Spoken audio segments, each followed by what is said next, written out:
Hello बच्चों, कैसे हैं आप सब।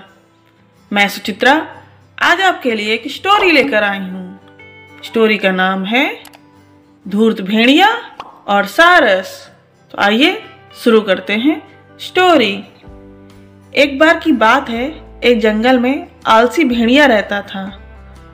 उसके घर के पास एक तालाब था। कई जानवर तालाब पर आकर पानी पीते थे। भेड़िया हमेशा भोजन की तलाश में रहता। एक दिन वह तालाब के पास बैठा था, तभी उसे मरा हुआ बैल दिखाई दिया। भेड़िए ने स्वयं से कहा, इसे कहते हैं किस्मत, मैं जितना चाहूं खा सकता हूं। यह सोचकर उसके मुंह में पानी आ गया। वह फटाफट पूरे बैल को खाना चाहता था। उसने विचार किया, अगर कोई जानवर आकर अपना हिस्सा मांगने लगा तो उसे बिल्कुल भी अच्छा नहीं लगेगा, इसलिए किसी के भी आने से पहले इस बैल को डकार लेना जरूरी है। भेड़िया तेजी से खाने लगा। वह खाए जा रहा था बिना चबाए हुए। वह बहुत तेजी से मुंह चला रहा था। जल्दबाजी में हड्डी का एक टुकड़ा उसके गले में फंस गया। ओह, यह क्या हो गया।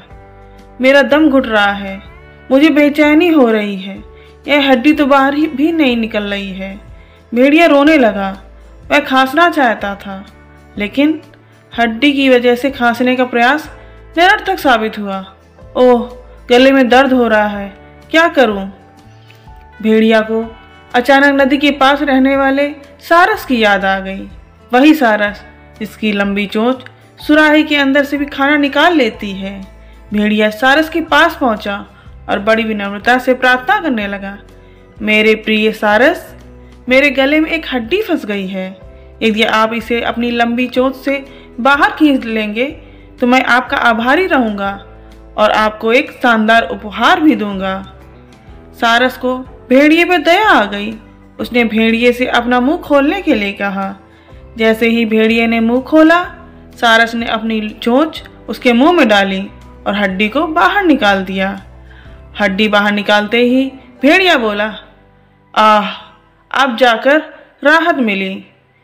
सारस ने पूछा, मेरा उपहार कहाँ है। भेड़िए ने जवाब दिया, कौन सा उपहार।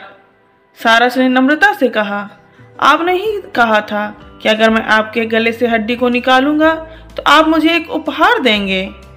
भेड़िए ने कहा, क्या यह उपहार काफी नहीं है कि मैंने तुम्हारा जीवन बख्श दिया। तुमने मेरे मुंह में अपनी चोंच डाल दी और जीवित बच गए। मैं चाहता तो तुम्हारे सिर को कुचल देता, अभी तक तो तुम मेरे पेट में होते। भेड़िए का यह जवाब सुनकर सारस स्वयं को असहाय महसूस कर रहा था।